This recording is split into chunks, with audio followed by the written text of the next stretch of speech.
Sosok Muhammad Faik Satpol PP tewas dibacok ODGJ. Sebentar lagi menikah.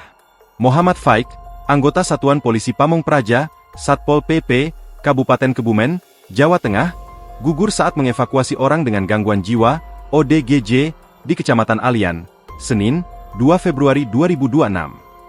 Faik meninggal dunia setelah mengalami luka sabetan celurit pada bagian leher. Kepergian almarhum tidak hanya meninggalkan luka bagi keluarga, namun juga bagi rekan kerja dan warga di lingkungan tempat tinggalnya. Apalagi Faik diketahui akan berencana melangsungkan pernikahan dalam waktu dekat ini, sehingga kabar meninggalnya MF terasa semakin berat bagi orang-orang terdekatnya.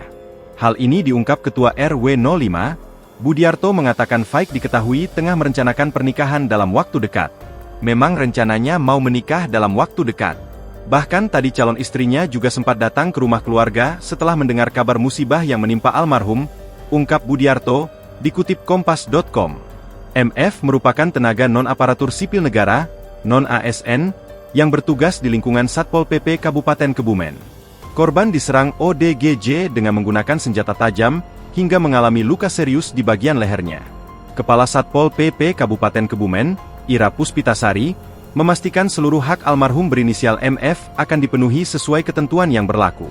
Almarhum memang berstatus tenaga non-ASN, tetapi dalam hal perlindungan kerja kami memperlakukan sama. Seluruh tenaga non-ASN di Satpol PP Kabupaten Kebumen telah kami daftarkan dalam program BPJS Ketenagakerjaan, ujar Ira saat ditemui wartawan, Senin, 2 Februari 2026, dikutip kompas.com. Ketua RT Budiarto mengenang almarhum sebagai sosok yang pendiam, sederhana, dan memiliki pergaulan yang baik dengan warga sekitar. Orangnya pendiam, tidak banyak bicara, dan pergaulannya baik.